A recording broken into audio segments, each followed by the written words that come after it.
ready for this because I'm not ready for this. Quack. I have never needed counseling for a book that I've read. Until now. Are you sure about that? No, but this is pretty bad in like the world of not crime. This is as bad as it gets in not like a historical book, true crime book. None of that. This book makes me want counseling. I'm throwing up. It's as bad as they say, but that's why it's so good. Because it is so bad. You're like, this can't be freaking for real. And then you keep reading the next page and the next page. And now we're here, you and me, baby, because I cannot suffer alone. One thing I will never do is suffer in silence. My voice box actually works better when I'm sick. I have better voice clarity when I'm sick. I actually get louder as my pain grows bigger. These two things are directly related to each other for a very specific reason. So with that being said, let's get into more The Memoir by Molly Winter. And I do want to say that I discovered this book while I was watching I don't think she knows that I exist, a Read with Cindy video. And she was rating the romantic partners in books and if she would marry them in real life. Now, this is a nonfiction book, aka this is a real ass book. It's a memoir. The woman who experienced all of this in her marriage is writing about it, tippy-tapping on her keyboard, writing about it, published it, now is tainting all of us with sin. Now, Cindy rated, well, I can't really kill people, like real people, because she has a tier where she was like, I would kill these people. But she felt bad killing these people because they're real people. So she ranked it a little bit higher, but that got me so intrigued. I'm like, what would make The Greatest of All Time, Read with Cindy, want to kill people? And then I read it. And now I can't stop thinking about it for like the past week and a half. So here we are. Okay, I still have no idea what you just said, but... This is a book about a wealthy couple in New York. At least I think they're wealthy because they have so much time freedom and they have amount of resources to get hotel rooms, get babysitters, go on random ass trips all of a sudden. Who's the author? The author is Molly. Molly. Yeah. Molly married a guy named Stuart. She calls him Stu. Okay. And she wrote a book about what? Her marriage with Stuart. Real story. Real story. And like, we hate Stuart. I think I hate everyone. I think this book makes me hate you, okay? There were times I'm reading this book and I'm like, fuck men. And then the next chapter I'm like, bro, fuck women. Like, fuck everyone. I hate humanity after reading this book. She writes about her marriage and how it became an open marriage, and 10 years of their open marriage is slammed into this 300-page book. And I have never, truly, I am someone where I love everything. If you love it, I love it. If it's consensual, you love it, I love it. Truly, I love it. I'm not really judging you like that. I'm just like, that's a choice. But still, no judgment, just love in my heart for you and your free will. And I think polyamory is beautiful. I think open relationships have the potential to be beautiful. Is it for me? No. I read way too many murder novels, okay? But it is for some people, and I think it's beautiful. I think those people are at a place in their lives, in their emotional intelligence that is great. I can't do an open relationship, but if that's you, do you. That's what I'm trying to say right now. That is what I'm trying to say. I think you have the emotional intelligence. You have the emotional maturity to withstand stuff like this, to go through this turmoil. I don't. So let's get into Molly, the woman who almost ruined my random Tuesday. The whole escapade starts when Molly escapes from the mental asylum. That's crazy. No, I'm just kidding. She doesn't actually, but she does end up at a bar. It's just, she's married. She has a husband. How old is Molly? Molly's like in her 40s, buddy. Oh, okay. And she's got 2 kids. One of them's, I don't know, 6 years old. The kids are like kind of part of the book, but not really kind of part of the book. And this started 10 years ago. Oh, yeah. Okay, so we're starting 10 years ago right now. Flashback to 10 years ago. She escapes from the mental asylum, which is her husband that she low-key kind of wants to fucking punch in the face. Sometimes I feel like I'm in a mental asylum and you're my caretaker. Okay. And sometimes, like, when you bring me vitamins at night, I'm like, oh, that's just my nurse coming to feed me my pills. And then I go back to my little mental asylum shenanigans. You gotta stop breathing sometimes. Touch some grass.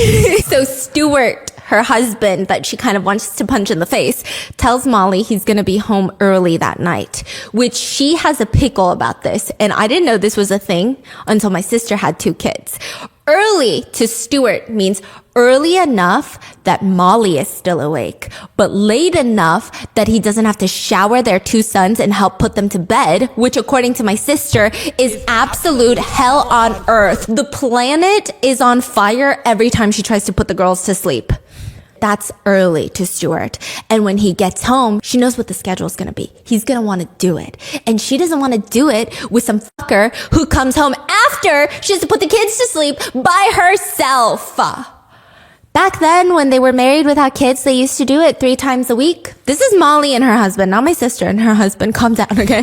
They used to do it like 3 times a week. And now they're lucky if it's twice a month. And it's probably not even the good stuff. It's probably the, let's get this over with type of stuff. It feels like a wifely obligation. And Stuart feels like Molly's not that into it. So he tries to spice it up. But his version of spicing it up probably just pisses off Molly because his version is just a surprise finger in the bum bum. What? Yeah, he's like, let's spice up our marriage. Surprise! Finger in the bum bum. Okay, why are you giggling? Yeah. Well, so she's grabbing her jacket and running out of the house the minute Stuart comes home that night. Because she's like, I'm not trying to get a finger in the bum bum. This is her escape from the mental asylum. Kids are asleep. Stuart just got home and she's running outside. She has nowhere to go. And she runs into an old colleague of hers, Kayla.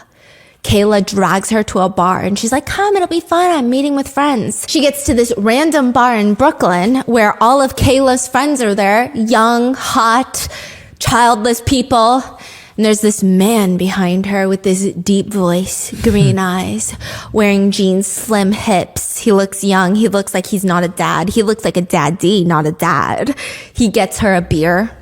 I'm just curious, how did you end up getting dragged here? He's asking her, Molly. How old is he? He looks 8 years younger than her. 8 years younger. Okay. He doesn't look, he is. He's 8 years younger than her. So she's 40 and he's like 32. Exactly. Okay. But he has a air of youth, the air of youth that someone without children can only have. You know what I mean? That's how Molly is describing these people. Okay. To her, there's people with kids and then people without kids. People without kids, they be living life. They be living, okay? So then he's like, where did Kayla drag you and find you? And she says, I escaped from the mental asylum. That's a pretty close guess to what I was thinking. You have the air of an escapee. And she's like, I have 2 kids. Already, red flags. Molly says she starts getting upset that she just confessed that she has 2 children. She keeps hiding her hands when she realizes that she still has her wedding band on and she's regretting telling him that she's a middle-aged woman with kids. But instead, this guy named Matt is quite understanding. Is Matt also real? Everything's real, Everything's real. These people are all real. So she's like exposing these people too? I don't know if she changed their names. Oh, okay. She doesn't really put their last names, I think. Okay, got it. And he's like, no, I get it. I mean, not personally. I don't have kids, but my sister has 2 kids. She lives in Iowa, but I visit her a lot. That's probably how I recognize the look on your face. So she has no makeup on. You know, she barely put on deodorant this morning. She's been running after the kids all day. And she's like, it's that obvious. Not in a bad way. You just look like someone who needs to decompress. So that night... Damn, he's smooth. Oh, yeah. That night they played darts. Matt pays for all of Molly's drinks because she didn't bring her wallet. And by the end of the night, Molly writes her number down and gives it to Matt. The purpose is that she owes him. But Kayla's so confused. Why are you giving your number to Matt? Matt is 8 years younger than you, which is besides the point because you're married with kids. And Molly's trying to reassure her, it's literally nothing. I am married, Kayla. Yeah, if you say so. It is the best night that Molly has had since her kids were born, which makes her kind of feel shitty and guilty. So she rushes home, and the minute that she steps out into her Brooklyn apartment, the toys are everywhere. Everything is everywhere. It's a mess. It's back to mom life. She runs into the bedroom, and Stuart is awake, reading on the bed. Look who's back. She feels like a little twinge of guilt. She runs into the restroom, and she pees with the door open. Because that's what you do when you have 2 kids and you're married. And she's sitting on the toilet. I thought you would be home in less than an hour. I would have called you, Molly, but you left your phone. Sorry. She left her phone? Yeah. That is crazy. So where were you? I was getting worried. I didn't even make it down the street. I ran into Kayla and we went out for a few drinks. Kayla? Yeah, one of my teaching friends. You never met her? So weird. Ah. Then who's Matt? She's That's like, fucking crazy. what the f-? She flushes the This toilet. is unreal. Yeah, no, it gets worse. This is nothing, honey. This is elementary. Just you wait. She flushes the toilet to buy some time. Matt? Oh, Matt. He was at the bar with Kayla. I think he's one of Kayla's friends. How do you know Matt? He sent you a text a few minutes ago. Oh. What did it say? Stuart reads it in a sexy voice. Great meeting you tonight, Molly. I hope we can do it again soon, Matt. I said, he was at the bar with us. I had to flirt my way into getting a few drinks because I forgot my wallet. And he's like, well, looks like you did a great job in getting some free fucking drinks, bitch. Molly's face is turning red, but she's trying super hard to play it all cool. So like, it was nothing. And he asks her, are you going to see him again? What? No, why would I see Matt again? Why not? Because I'm married to you, remember? Oh, I remember. And we have kids, and Matt is young and single and definitely not interested. Well, he sounds interested. Seeing his text message made me a little crazy, actually. Wow. And she's like, what the fuck is going on? Oh, well, I don't know if she's thinking that. I'm thinking that for sure, though. Me, Stephanie Soo, reading this, I'm like, y'all are weird, okay? Yeah. He's pissed or not pissed?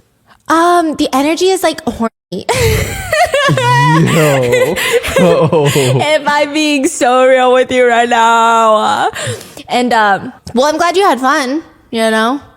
And she's like, yeah, well, it's not happening. I'm not going to see him. And Stuart tells her, it'll happen if you let it happen. So I've decided that you can go out with him again, so long as you tell me everything. He wants her to porky Matt. And he wants to know about it. Oh, yeah. He wants to hear the details and think about it and talk about it and do all sorts of nasty stuff. He wants to sit in the chair in the hotel room. That's facing the bed, that singular armchair, the CUCK chair. He said, that chair, I call dibs. That night, Molly can't sleep, okay? She's So this is the first time Molly heard about this fantasy of his. Yes. Okay, got it. And so she can't sleep. She's thinking about Stuart. She's thinking about Matt. She's thinking about Stuart. She's thinking about Matt. And nothing happens for the next few weeks. Molly and Stuart, they do it here and there. But the whole time, she's just imagining that it's Matt instead of Stuart. Damn. And so finally, she texts Matt back. And he asks her when she's available to grab a drink. And that night, she's in bed trying to very casually tell Stuart about it. Matt asked me to get a drink with him. Yeah? What did you say? I didn't respond yet. Well, I'm into it, baby. I promise. It's okay. Are you sure? I'm sure. She's trying to text Matt about Friday, but she wants to keep it chill. And now she's stressing out because she can't even talk to her friends about how to respond to him because all of her friends are married and with kids and they know that she's married and with kids. How do you tell your best friend? No. Like my husband actually wants me to. Okay. So Friday rolls around. She's so nervous. She can't even eat. Stuart is going to work late. The babysitter is coming. And right before the date, Stuart texts her, have fun tonight. I'll be thinking about you. ... This is her husband.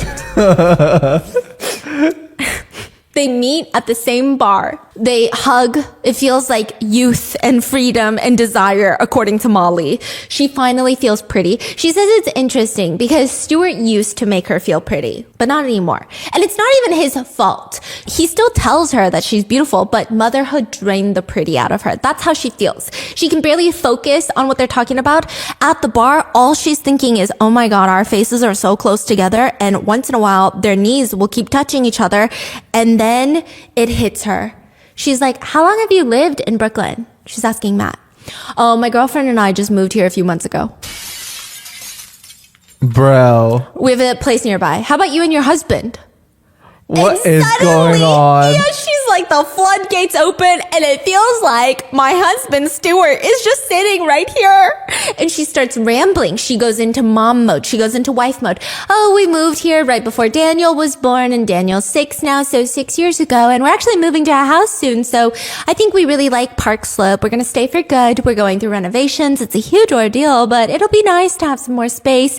Who is she? Suddenly she sounds like regular Molly, and she can't even help it. And this is a sobering thought. She pays for the tab and just leaves. She's like, I can't do this. What was I thinking? This is insane. Wait, Yes. so I'm sorry, clarifying. Why?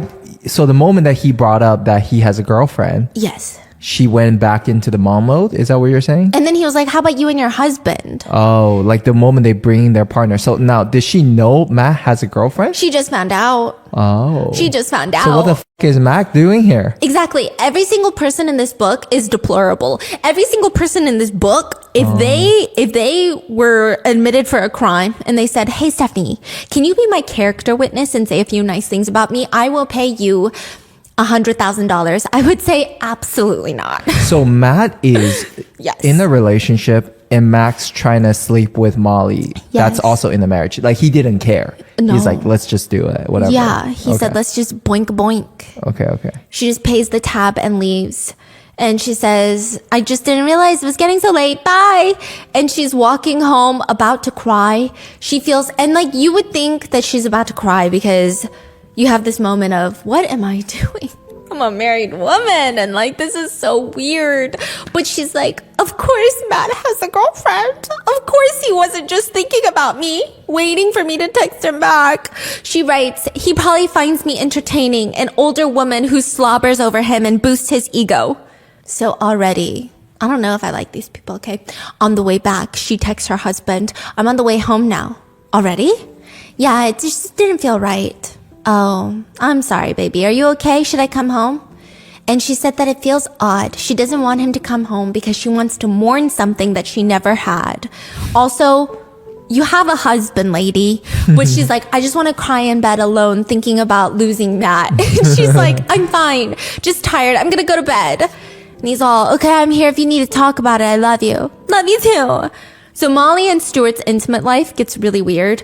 Molly isn't thinking about Matt anymore, but it's all Stuart can think about, and it makes him extra excited in bed. He's all, imagine I'm Matt. Wait, Stuart's like role-playing Matt? Yeah. That's crazy. Yeah, and then he calls Molly a C-U-N-T in bed, and then she starts crying. Who are these people? Whoa. She just like bursts into tears in the third act type of crying. Are you mad at me? Oh, no, I didn't mean that in a bad way. I'm just like, I like imagining you with other men. It's part of what turns me on. But they just want different things with Matt, she says. For Stuart, he wants Matt to pork his wife. For Molly, she wants Matt to go on dates with, to cook dinner with, to have romantic hand-holding sessions with. Oh. Yeah. Then a year passes.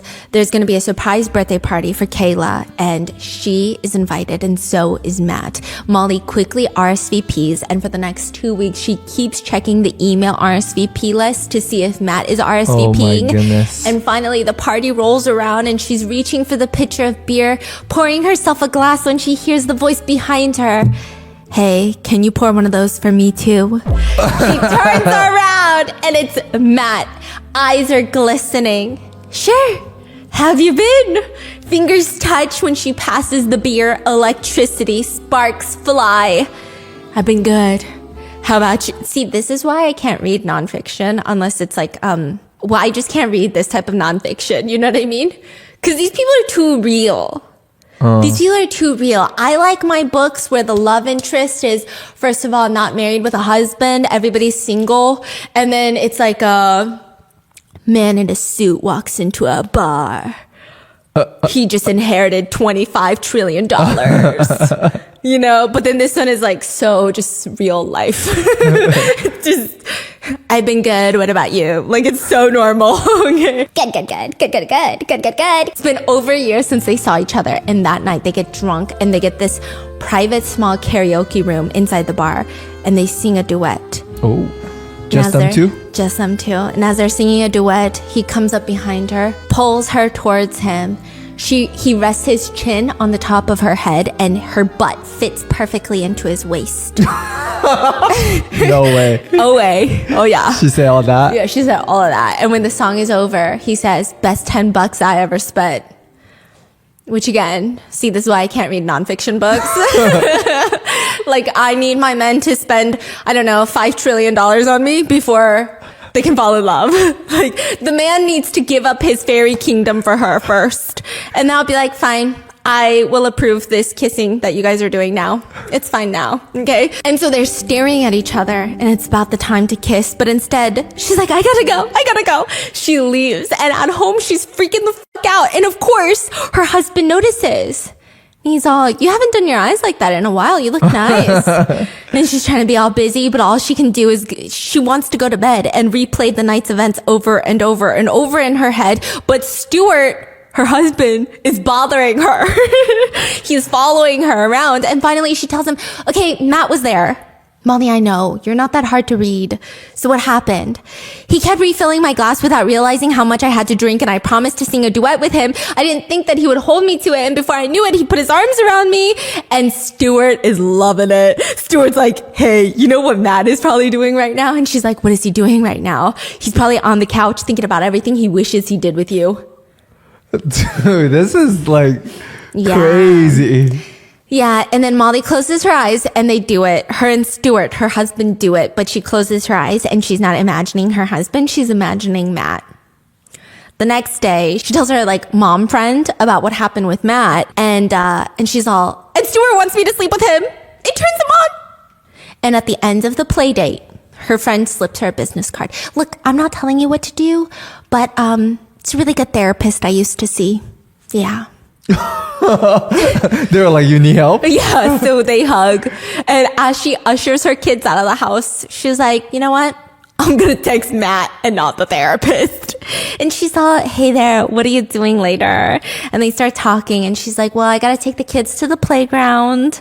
And he's like, well, why don't you put them to bed and meet me at this new bar that I've been trying to try? And they decide to meet at 9 p.m. Bar. They walk in, sexual chemistry. She's been waiting for this moment. Even at the playground with her kids, she was on autopilot. She was all like, yay, you're doing so great, sliding down the slide.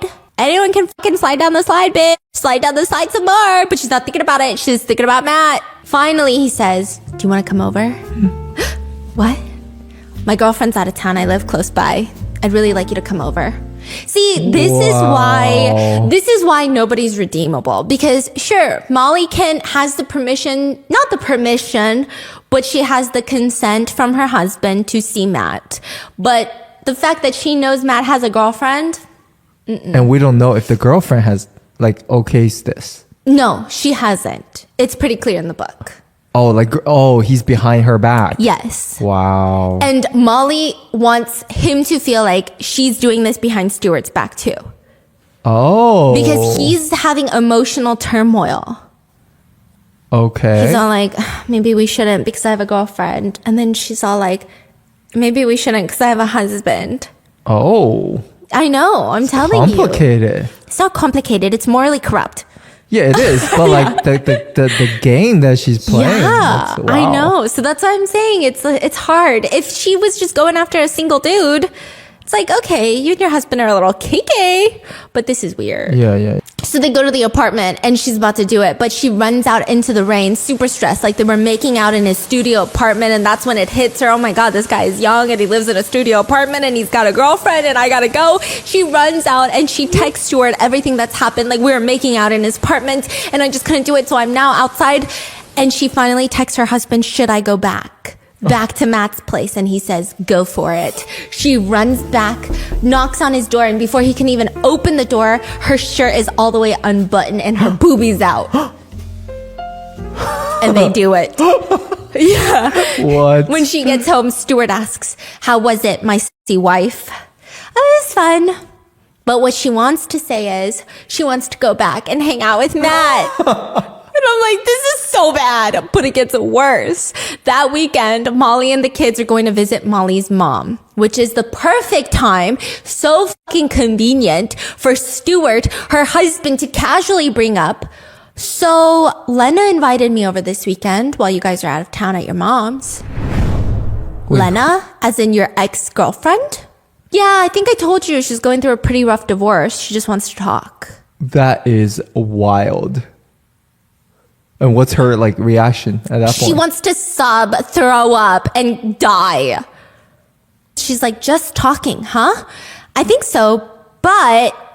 And Molly's like, I don't like this, but she's also telling us through the book, like, I did just sleep with a guy, and while his girlfriend is out of town, I don't know what's going on, and now Stu's bringing this up. And he said, but what if it's not just talking? You know, how would you feel about that? Not great. Molly says, out of all the girlfriends Stuart's had, Lena is the only one that broke up with him, and they remained friends afterwards.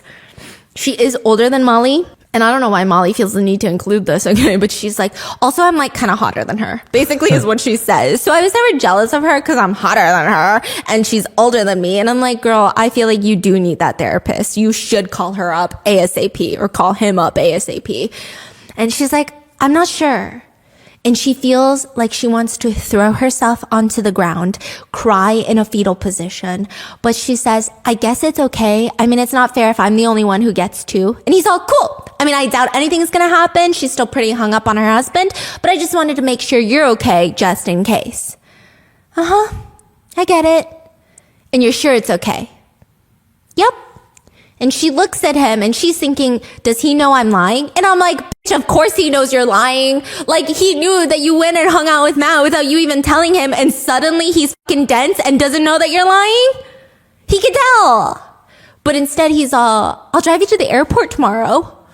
I have so many things to say. This is when I decided I hate everyone in this book, because it feels like he conveniently tells her nonstop, and you'll notice this as a pattern. He tells her, you can go do these things with other men just so he could do it with other women. Yeah. And then also an open relationship, and then suddenly an ex-girlfriend that's completely different from Matt down the block, and then an ex-girlfriend with so many emotional baggage. Yeah. So And yes. does it sound like he's already planned this from the get-go? Yeah. He's like, okay, the moment that she does this, then I can do A, B, C, D, E right Yeah, after. I feel like he's manipulating Yeah. and plotting. Yeah. And then the fact that she's like, at this point, she already slept with Matt, so what can you say and do now? Like, yes, but also it's so crazy to me that these two people have children together, because I feel like we could be having an argument about bagels and I would feel very comfortable telling you that's not the same thing.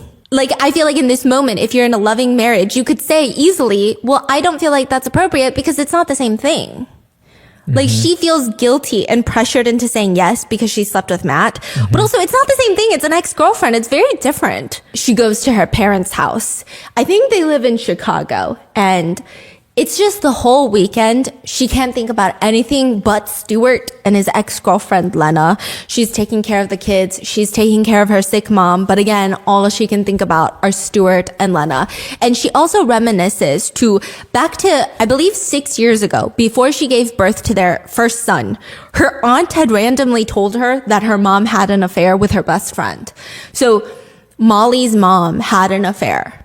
And Molly's aunt was like, oh, your mom's not perfect. She be cheating on your dad.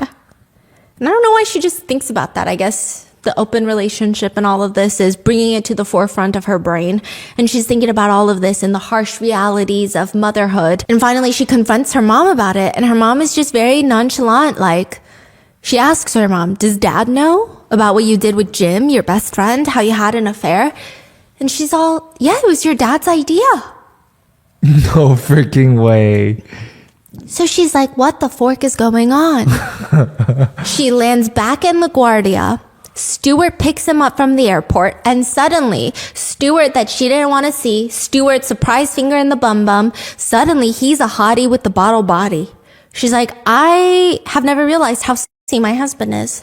What do you mean? Because I guess he spent the weekend with the ex-girlfriend, she suddenly appreciates her husband more. She's like, my husband is so hot. I should tell him that more. Wait, what? That's what I heard in a lot of healthy open relationships. Clearly, this is not a healthy representation. But from there was a brief moment where TikTok, my FYP, was all these polyamorous relationships because There was like a thing on TikTok. People talk about their relationships, and then there's a lot of engagement because people are like, I could never, right? And everyone's saying you find your partner hotter because other people want your partner. Oh, yeah. Okay, got it. So then she's all like, he's so hot. He's got such a tight ass. And I'm like, What? this is a lot going on right now, okay? When they finally get home, the kids are in their rooms, and she asks him the question that she's been dreading. And she's all, did you sleep with her? And he says, yes. She collapses onto the ground, fetal position, which, you know what? How the is that fair? Again, this is his ex-girlfriend. It almost feels like he set it up. And she's so distraught about it. But that night, he's mad at her.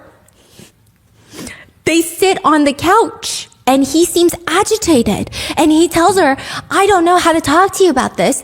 I don't want to feel guilty about doing something you gave me permission to do.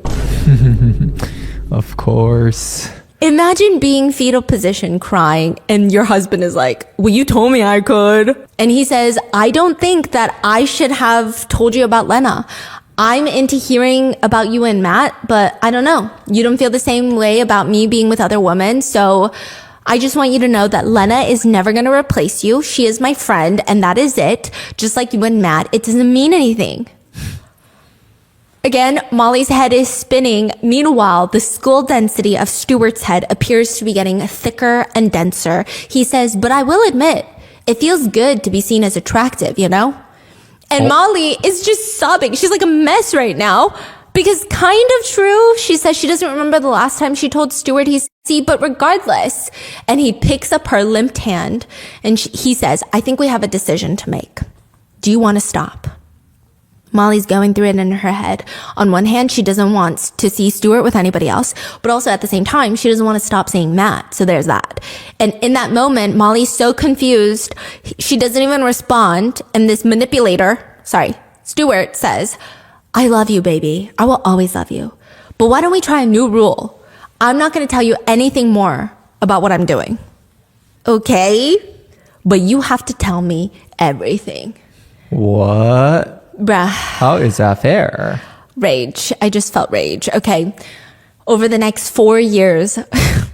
Again, if you guys are into polyamory, I'm sorry. This is like the worst representation of polyamory. And if you guys are thinking about polyamory, I do think that this book could be a cautionary tale of what it should not be. This is literally the stereotypical, your husband gaslit you into being in an open relationship that you never actually wanted. So then you gaslight yourself into thinking that you wanted it, that you see on Reddit. So over the next 4 years, they embark on an open relationship, and Molly only sleeps with Matt a handful of times because he has a girlfriend.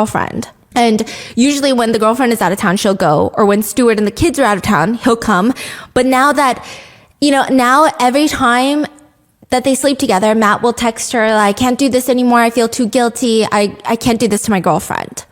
Molly will cry, she'll mope around, and then try to focus on the kids, and then slowly Matt will come around again, and then they'll text, and then they'll boink, and then it'll happen all over again. And she will, of course, talk about all the things she does with Matt while in bed with Stuart, but she will freeze when he puts her in a pose that feels unfamiliar. The question being, where the hell did he learn to do this?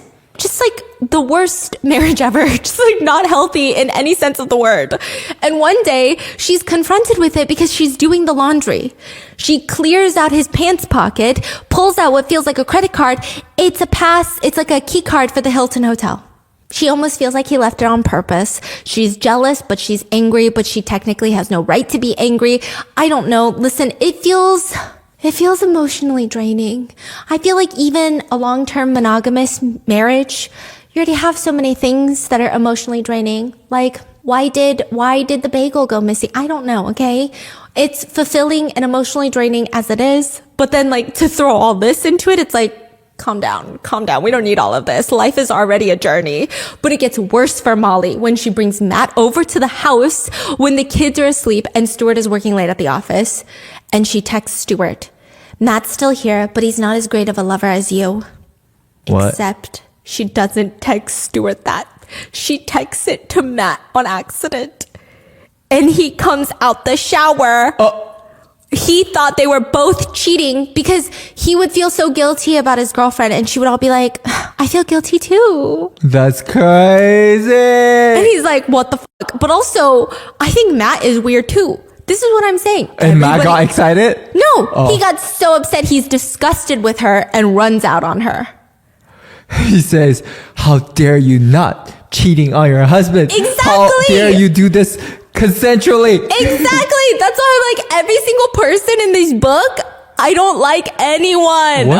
What a psychology, right? Yeah. Now it makes it, I wonder what that feels like in that moment. Maybe like just exposes him as the worst human because he is the only one that's cheating actively. And nobody else is. Versus, you know, I don't know. I mean, sure, like she's quote unquote lying to him, but. So he in his mind probably thinks, this is how Molly thinks about it, okay? That he is torn. This is main character moment. He loves his girlfriend, but also Molly's ass is so juicy, right? But then now he feels like for Molly, he's just a fun time to be used by Molly and Stuart. Stuart likes to hear about it, so Molly will do it and then tell Stuart about it. He's a pawn in their marriage. Whereas to him, he thinks he's all conflicted. He's a tortured artist, you know? No way. He's disgusted. He runs out on her and she feels this heartache, penetrating heartache. She talks about this heartache with Stuart. She talks about heartache about losing Matt, and just overall she's in so much pain, and they decide that they're going to take a break on this whole thing of an open relationship and go to couples therapy. That's crazy. Okay. And the therapist, okay, The therapist goes, I don't get paid enough for this.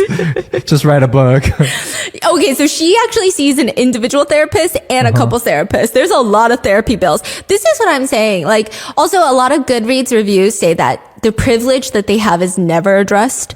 They live in this really nice area in Brooklyn. They're constantly getting babysitters, paying for hotels. They got multiple therapists on call. Yeah, and she's just like over here, hee hee ha ha, I have the worst life ever. It's a very self-indulgent memoir, I will say that. And so she goes on to tell the therapist, and the therapist, her individual therapist, just tells her, I mean, you've told me why Stuart wants an open relationship. You've told me why your parents kind of had one. Yet you've to tell me why you want an open relationship. So in this really weak moment of wondering, do I want a relationship that's open? She calls her mom and asks, do you think sleeping with other people will ruin my marriage? And her mom says, definitely not. Well, how can you? Definitely not. It's crazy. She's like, well, how can you be so sure, Mom? And she just explains, because you and Stuart have two magic ingredients. You guys talk to each other and you love each other. If you keep doing those two things, opening yourself up to new experiences can only make your marriage richer and stronger. Listen, I'm sorry. I don't think that they have good communication in their marriage, but I digress. And she's all, Mom, you make it sound so easy. Was it easy for you and Dad? Didn't Dad get jealous? Didn't you get jealous? She says, I can't speak for your father's experience, but I will say it's not easy. Not one bit. We sometimes stayed up all night talking things through, but if I had to do it all over again, I wouldn't change a thing. But Mom, you and Jim, the guy that you had an open relationship with, we're best friends. You know, you guys are still friends. The guy that you were porking on the side. Maybe that's why you have no regrets. I barely know Matt, and he's so upset with me. Oh, sweetheart, don't you worry. There will be many more. There will be many more, Matt? Yeah. Oh, that's so bizarre. Like I said, everyone is weird. Okay? Just, I don't know. Okay, here's what I think is weird. It's not the fact that her mom is also in an open relationship. It's the fact that nobody is honest about anything. I don't think an open relationship is for every marriage or for everyone. And like clearly the way it happened for Molly, I feel like a good mother or a good friend would tell her, this feels a little gaslighty. Like you should really think about it. It's only your decision to make. But instead everyone's like, fuck yeah, it's the only way to live. It's so bizarre. Okay. And that's when Molly realizes it wasn't just once that her mom had an affair or whatever. So this next thing she decides, okay, I am going to have an open relationship with my husband, Stuart, but I'm going to make rules. So here are her rules. Don't date an ex-girlfriend. Don't date an ex. Don't date anyone in the neighborhood. Don't date anyone that lives long distance. Don't date anyone you work with. Don't fall in love. Only go on a date night when I also have a date. So she's telling Stuart, you can only go on a date when I have a date. No going to anyone's house. No daytime dates. No sleeping over. No dating anyone you might fall in love with. No playing chess or watching a movie, because those are things only we do. Don't date anyone too young. Don't show me pictures of who you're dating for at least a year. Tell me a little bit, but not too much. And seriously, no falling in love. And don't text me right after a date. Which sounds like she has boundaries and rules for life, right? Okay. So tell me why Molly, who is free to sleep with whomever she pleases, decides that she's going to go on Ashley Madison to find dates. Okay. Oh, everyone's like, wait. Married. Ashley Madison, everybody's married.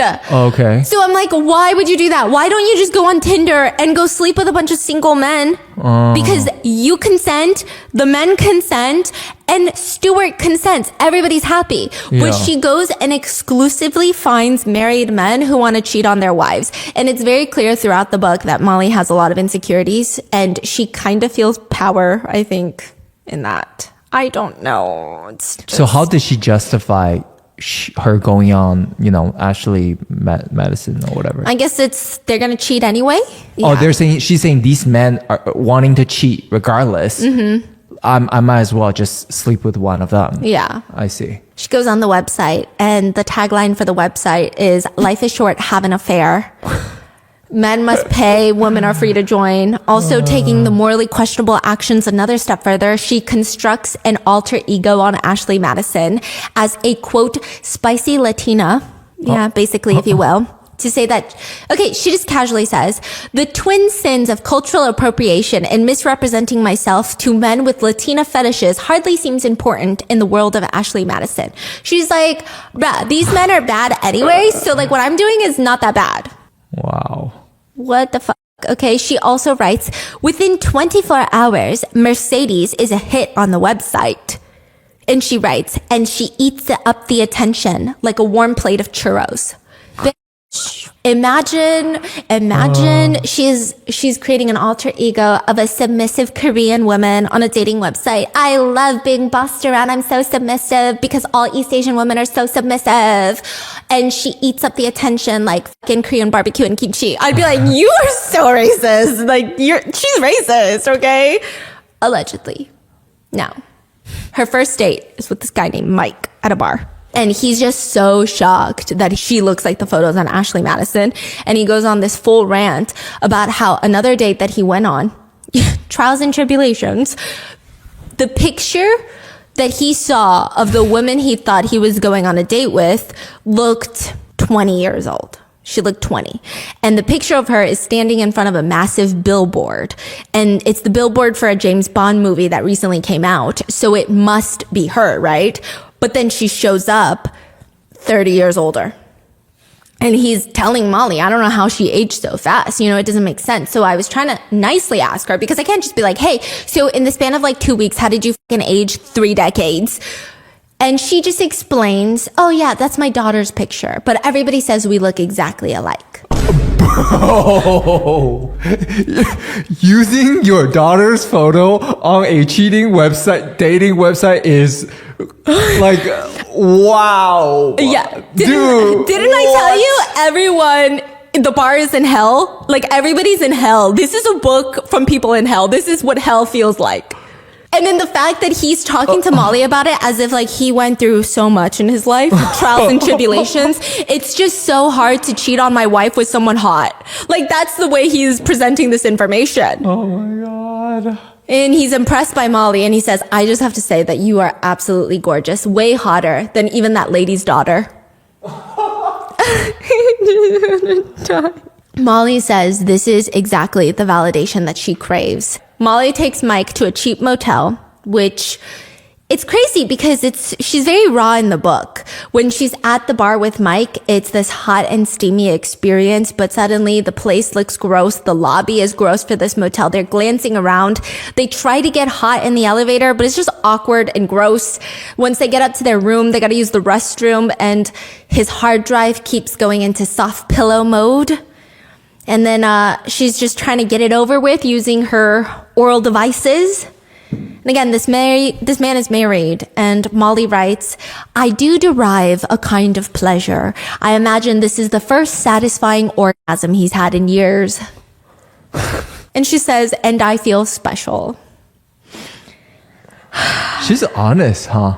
Yeah. Is she very, very honest about everything? Yeah, so honest that it's like a train wreck. And you can't stop reading. She needs 25 therapists. But she, I don't know if her honesty comes from a place of wanting to be as raw as possible, or the fact that she thinks that this is totally normal.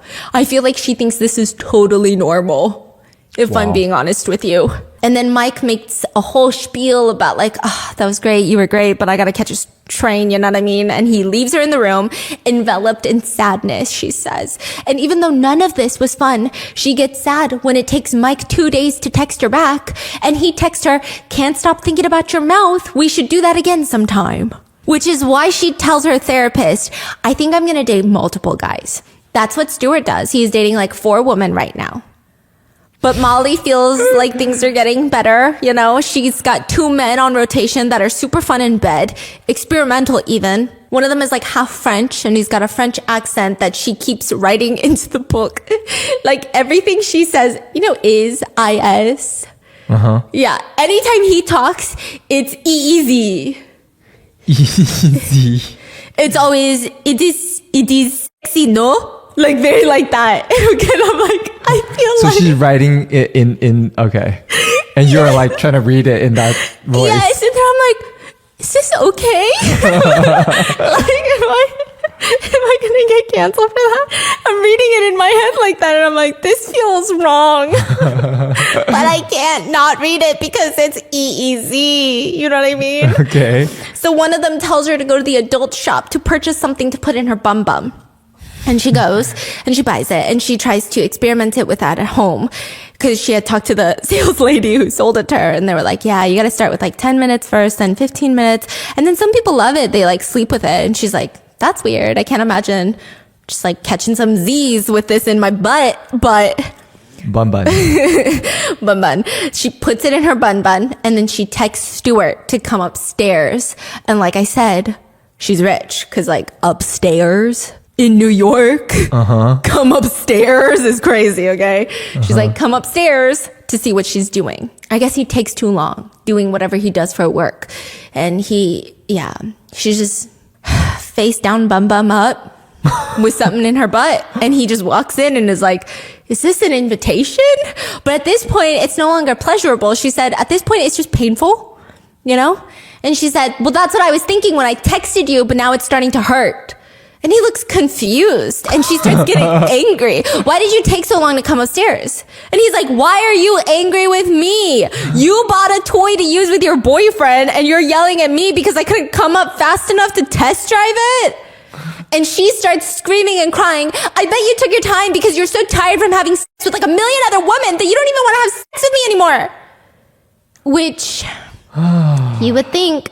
Okay, can I just say, throughout the book, Molly has multiple mental breakdowns. What is going on, okay? When I have a mental breakdown, it's a mental breakdown, and you want support from your partner, regardless of what the mental breakdown is. Molly has so many mental breakdowns, and not once is Stuart like, you know what, maybe an open relationship is not what we need, because it's clearly mentally affecting you. Not once! Honey, is that not crazy? Yeah. And so he's just like, a million women? I'm glad you think I'm such a Casanova, Molly, but that's a slight exaggeration, don't you think? And Molly just feels upset. She feels like Stuart is winning this open marriage competition, and he tells her, you know why, right? Because I date women and you date men, and we both know men suck. Yeah, so do you, Stuart. I don't know what to say, okay? Yeah, and it's just kind of shitty. She goes on to detail how none of the guys she goes on dates with wants to spend money on her, because a lot of them are in marriages, so they can't spend money. And they buy cheap motels or hotels, or they have her book an office space, and then she gets fined a bunch of money because you're not supposed to be doing it at a fucking WeWork. What? How do you even do that? Yeah. On the table? Yeah. And Stuart is out here paying for dinners before every hotel room date. Also, one of them keeps slipping out protection while she's not looking and putting both her and her husband and all of his partners at a health risk. She also does not tell Stuart about it. It's just, everyone is deplorable. Everybody is deplorable. But she does tell him that one of her guys asked her to wax, which is a huge insecurity she has. What's wax? Wax down there. Oh. Yeah. And she asked Stuart, her husband, if his girlfriends are waxed.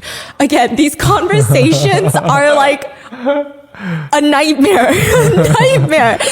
You know, at some point, I have to think Stuart is her husband. At some point in the book, he's going to behave like her husband, right? No, we're like 100 pages in, bitch, okay? And he just says, yeah, they are. And he says, but I'm fine with it either way. I like your little bush, hobbit. You're my little hobbit. He calls her hobbit. Dude. Again, I don't know if I'm just sensitive, but is crazy. Everything that comes out of Stuart's mouth, like to call your wife a hobbit is some nasty work, brother. Okay, it's some nasty work. I would probably get a divorce right then and there. Anyway, the eldest son is 13 by this point. They've been in an open relationship for quite some time. And the eldest son texts Molly one day while she's traveling for work. I don't even know what any of these people do for a living, okay? And he texts her, Mom, are you in an open relationship? She freaks the fuck out, calls him at the gate. Calls him at the gate while she's itching her crotch. Why? 'Cause she got a wax. Oh my gosh. And it's itchy. And, you know, he says that he was at home with dad and dad's computer was open and saw his OkCupid profile. What's it, where it said that they were in an open relationship. And he thought that dad lied. And he's confronting mom and she confesses, well, it wouldn't be fair if only dad was in an open relationship, right? And he agrees. And I'm like, how is any of this normal? How is any of this okay? But life is getting for Molly because instead of feeling empowered, she just feels used by the guys that she's dating. She feels like a booty call. She doesn't even get a glass of water afterwards, just getting kicked out. And she can't help but wonder why. Why is Stuart having a blast and she's not doing so hot in this open marriage thing? Her escapades are just getting worse. She starts going to the Liberty Inn with one of the guys. The furniture is covered in plastic. It's a cash preferred type of place. The front desk will call the room before cash runs out on the time. It's like hourly, not nightly. There's mirrors on the ceiling. Also, most of them have a wife, you know, and tries to convince her to go to a group sex club in Manhattan. She doesn't want to go. She feels uncomfortable. And he tells her, perhaps it's time for him. This is the French guy. Perhaps it's time for me to find a new button. I'm like, what? What button? And Molly says that when they first started dating, the French guy's mom told him, and he told her subsequently, women are like buttons. If you lose one, you can always find another. This man is married. This man is married. So she says no to a sex club. He gets very offended, tries to manipulate her and tries to guilt trip her into going to a sex club. And she says no. And he says, okay, time for me to find a new bitch. That's when she has a full-blown mental breakdown. And that is how she and Stuart find themselves at a nice old lady's office, a couples therapist. Molly starts talking first. We're here because I don't want to be in an open relationship anymore, but Stuart wants to be. Stuart tells the therapist, it's not that I want to keep the marriage open regardless of Molly's feelings. It's just she's unhappy right now and I get it. What if she gives it time? She will find somebody new and feel differently. So Stuart is arguing that Molly wants to constantly close the relationship nonstop when she's having a bad time with her guys. But then the minute that she's having a great time with the guys that she's seeing, she loves an open relationship. But Molly's like, I don't want someone new. I just want you, Stuart. And he says, you have me. You always have me. Well, it doesn't feel that way. I feel so alone. You're not alone. I'm here right next to you right now. Which, what the fuck? The fact that she's crying and he still says that is kind of insane. So in couples therapy, she tries to tell him, I want you to take me to breakfast. Last week you took Beth out for breakfast and it hurt my feelings because you and I never do that anymore. And I love breakfast. And he says, you certainly do. I will take you out to breakfast this week. Pick a day when you don't have workshops or meetings, and we will go while the kids are at school. Is that it? And then suddenly she says, well, now I feel like you're just checking an item off the list. I want you to want to go to breakfast with me and for it to be your idea. And now he gets mad. Oh, I can never win. No matter what I do, she's always upset. And the couple's therapist is just like letting this happen. Okay? She gives like the worst advice. Then afterwards, she's like, you know what? I'm going to give up Ashley Madison, not because it's a morally bankrupt thing to do, but because I'm going to try OkCupid, because that's what Stu does. And Stuart's having a good time on OkCupid. So she goes on OkCupid. Is that just a regular dating site? Yes, but you can also say like open relationships. So you can meet other people in polyamorous relationships, right? Molly then goes on to OkCupid and she creates this whole profile explaining that she's in an open marriage. Now, she meets her next friend, probably the only redeemable character in this book, maybe, a guy named Liam. And he tells her that he's solo poly. So this is like the first person in a healthy polyamorous situation. Solo poly meaning that he's solo for life. He never wants to get married, but he takes relationships very seriously. And it's fascinating, like when Molly writes about him, the way that he interacts with her, she says, this is a man that's not afraid to fall in love. So he's just falling in love with everyone. And he feels like partners and romantic relationships are like friendships. Lifelong, very serious, loving relationships. Sometimes friendships don't work out. You feel the pain. And that's the life that he lives. He is so open that he even meets partners through other partners, which she thinks is crazy because the idea of liking Stuart's girlfriend is insane to her. Like to her, Stuart's girlfriends are like her enemies. And he tells her, I'm assuming you haven't experienced compersion yet. And she's like, what? Compersion. It's the positive feeling you get when your partner is with someone else. Kind of like the opposite of jealousy. And she's like, no, I've definitely never experienced that one. I didn't know there's an opposite of jealousy. Yeah. Compersion. Compersion. Yeah. I gotta work on myself a bit to see if I can find that feeling somewhere. It's usually for open relationships. Oh, okay. Okay, yeah. So the compersion, he says it's in a book that you need to read.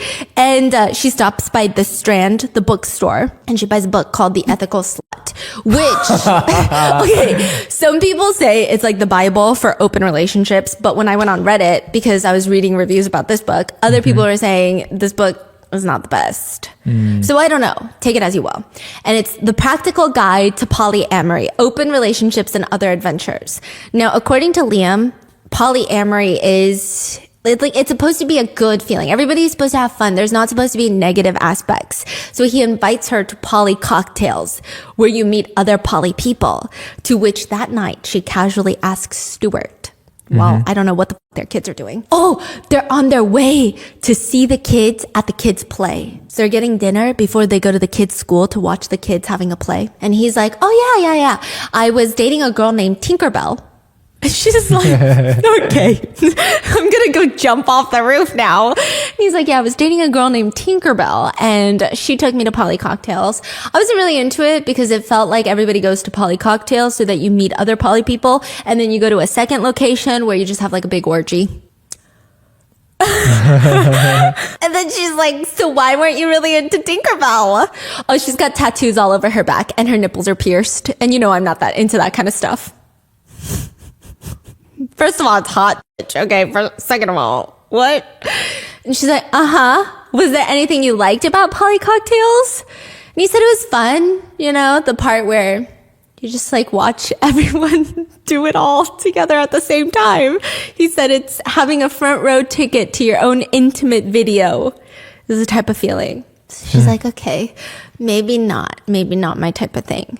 Then the next person she starts dating is a guy named Carl because Liam is too healthy for her, I think, is the feeling I get. I don't know. She starts dating a guy named Carl who is engaged to a woman, Martina. Martina wants to have an open relationship because she's into other women. So she wants to have relationships with women outside of her marriage to Carl. And Carl gets to see other women because he's straight and just wants to have fun. He invites her over one day and their house in Brooklyn, their apartment in Brooklyn is like a spa. He even offers to give her a foot massage and she feels like she's breaking all of the cardinal rules. Because first of all, he lives in the neighborhood and she feels like she's already falling in love with this guy. His sheets are hotel grade. The lights are dimmed beautifully. Candles are lit. And it is the biggest, best destination she's been to in her entire life, she says. I know. Wow.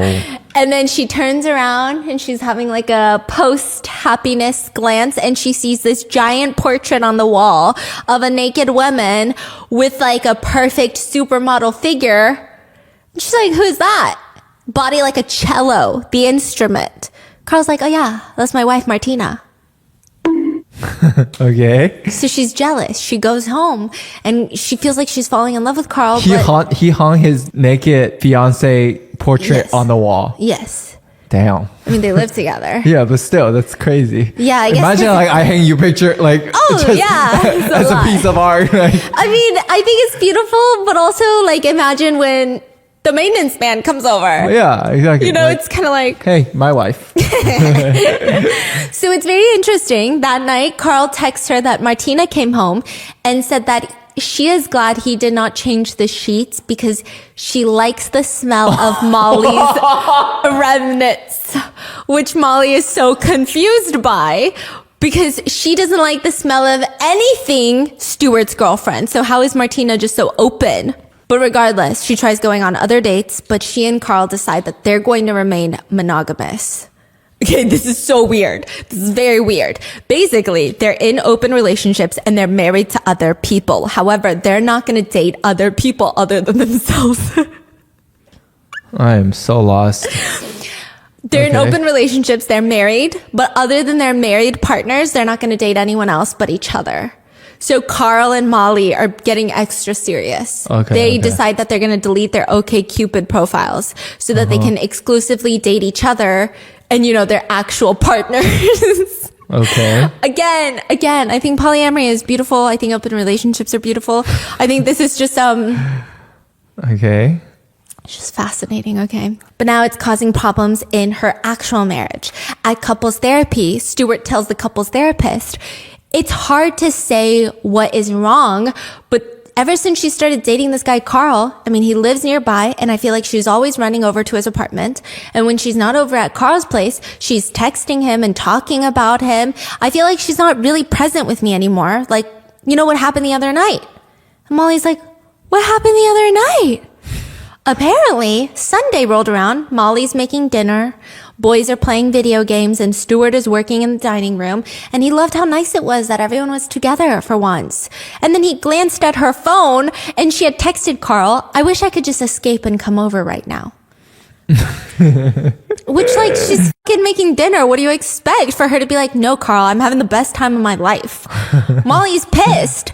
And she's like, I know it hurts, but you've been escaping from us for years. You never wanted to be home. And I was the one doing this for years and years and years. I did all the bedtimes. I did all the pickups. I did the cooking and the cleaning and the laundry and the shuttling the kids to the birthday parties and after school activities. So yeah, maybe it is my turn for an escape.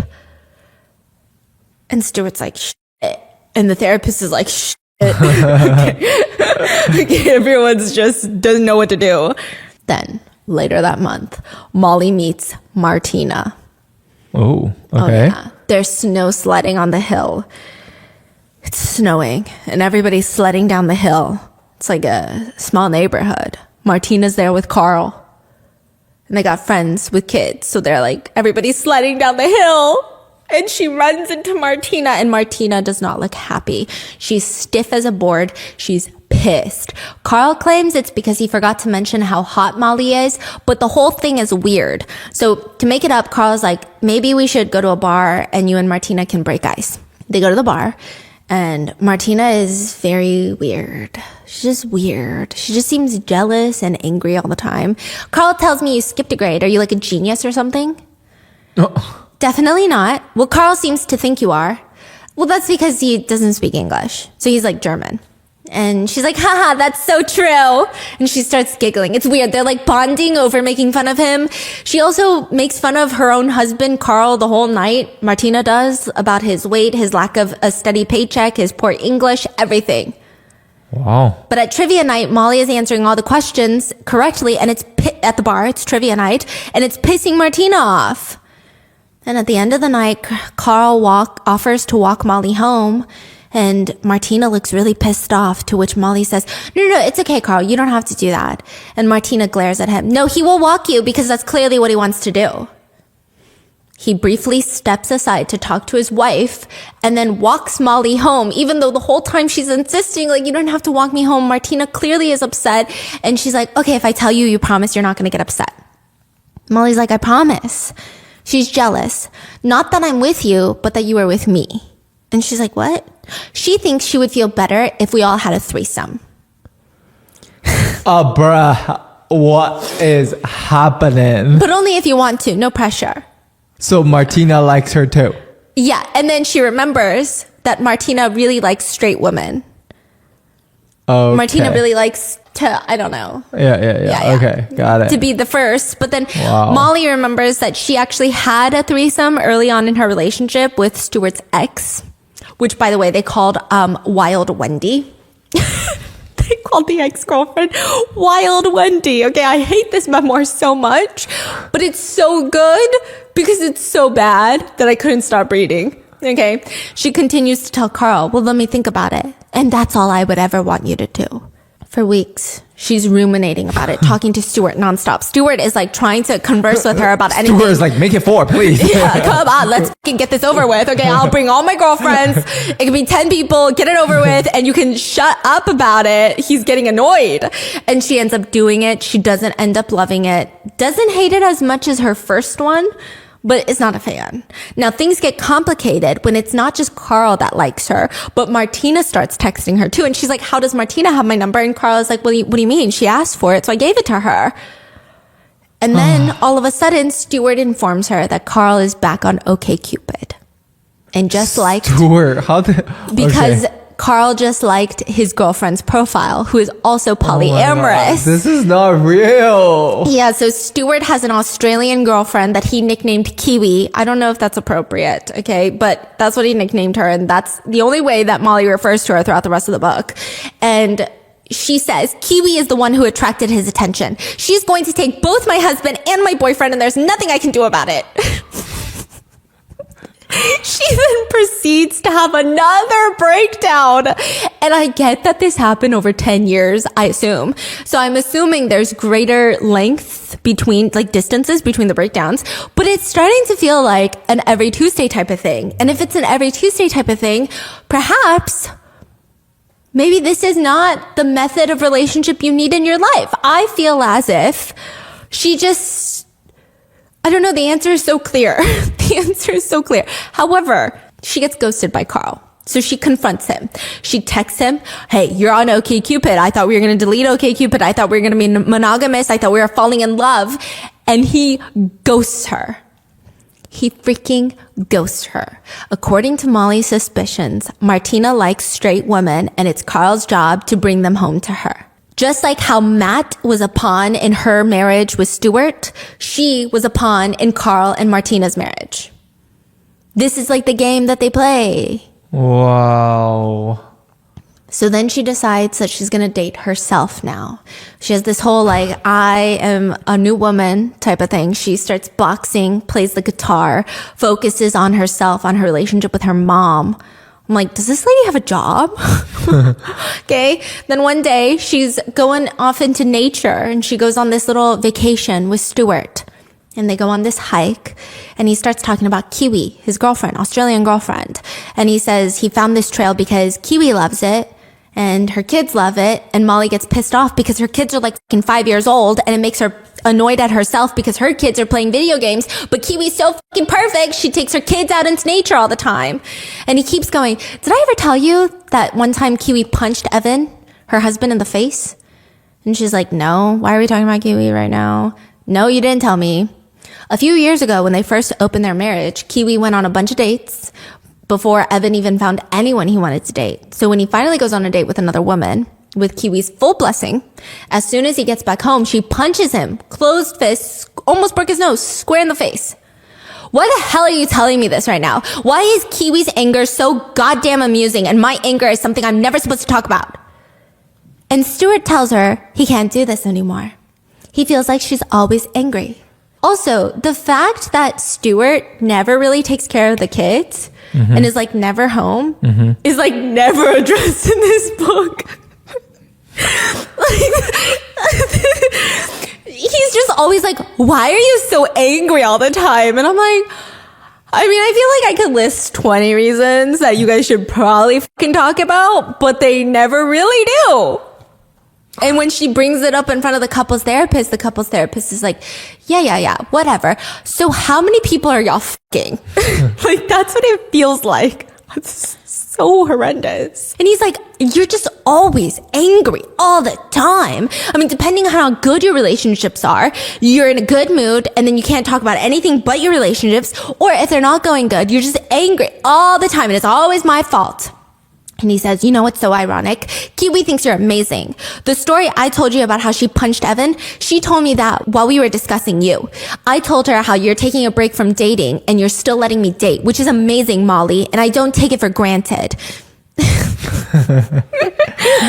Kiwi was saying how much she admires you for being able to do that, for giving me something that makes me so happy, even though it's hard for you, and I do thank you for that. I really do. And with that, Molly feels better. I don't know why. I don't know how. Maybe I'm just dense and dumb, okay? But Molly starts feeling happier. And then she starts dating this new guy, Scott. That's probably why she feels happier. And after a few dates, she recalls thinking, this is how I felt on my first date with Stuart. And then she falls in love with Scott. Scott does overnight, watches movies with her. She's breaking all the rules. Yeah, even takes her on a weekend fishing trip. She meets with Diana, Scott's wife. Oh my goodness. But when Stuart brings up potentially taking Kiwi to Vegas, she freaks out. I mean, clearly she knows it's unfair, but because she went on like a 3-day fishing trip with Scott. And then he's like, you know what? I was thinking about taking Kiwi to Vegas because you hate Vegas and I have to go to Vegas for that work thing that I have to do every year. I'm like, you have a job? Okay. And then she's like, how the fuck are you gonna bring Kiwi? It's a whole thing. Anyway. He goes to Vegas. She goes on that fishing trip. But while she's on that fishing trip, she realizes that Stu had invited Kiwi over to their marital home. She gets this like a Uber Eats order to the house, which, side note, he had mentioned, I'm going to spend the weekend with Kiwi, but we're going to get a hotel nearby. And she was like, oh, that's so silly because the kids are staying with the grandparents. I can't believe you guys booked a hotel. She says that in passing. He takes it as, you're right, I should cancel the hotel and have Kiwi come over to our marital home and like do it on our marital bed. Which I don't know why she's freaking out because she brought Nat to their marital home. I digress, okay? So then she calls him in the middle of this fishing trip, freaks the fork out, and he's pissed saying, I'm sorry, I didn't read your mind when you said the opposite of what you said. When she tells Scott about all of this, he tells her, you know, well, it's not nearly as bad as what my wife Diana just did. And he seems like he's in distress. And so she's like, okay, fucking what did your wife just do? She took the kids to California to meet her boyfriend, Rick. And, you know, she wants to move there. She asked me for a divorce a few days ago. Oh my God, Scott, I'm so sorry. Don't be sorry. Our marriage has been dying for a while now. Which, of course, later leads to Scott drunk texting Molly, will you ever leave Stuart? He will never love you the way I love you. But eventually he meets someone, and unlike Molly, that someone wants monogamy. And she even asks him, why can't you just see the both of us?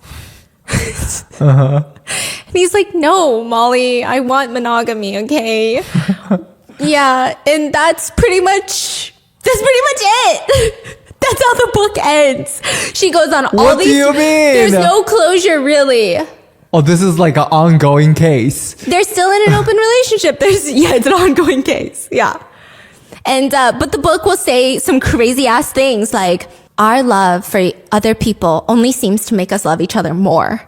And while I've seen people in open relationships say that, like on TikTok and on Reddit, right? For some reason, some of those people, I believe them, right? I'm like, bitch, where? Where do you and Stuart love each other? I don't see an ounce of love. It's just like crazy. She also says, yes, I love Scott and I love Stuart. And yes, there will be more. My heart is open enough to hold it all. So here are my qualms about this book.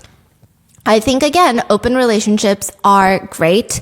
I think the problem with open relationships, we should destigmatize them, but also at the same time, there's going to be a lot of toxic partners who try to use the destigmatization of open relationships into manipulating their partner into being in one when they clearly don't want to be, and it's going to harm a lot of people, right? This book is that. This book is that, and also the way she talks about open relationships is almost... Of course you should be in one. When it's like, I've just seen you have 25 mental breakdowns, and I haven't seen a moment in this entire memoir where I thought, aw, she seems genuinely fulfilled in life with herself, with her marriage, with her children, with her partners. And yet she's like, my life is better and fuller than anyone else's because I'm in an open relationship. It's like she's gaslighting herself into thinking this is the way of life. Yeah. It's the craziest memoir I've read that does not deal with actual crimes. So Yeah. why do you think she write? Why did you think she write this? I don't know. I think she's probably going to transition into like having a podcast about polyamory and then like going on other people's podcasts to talk about polyamory.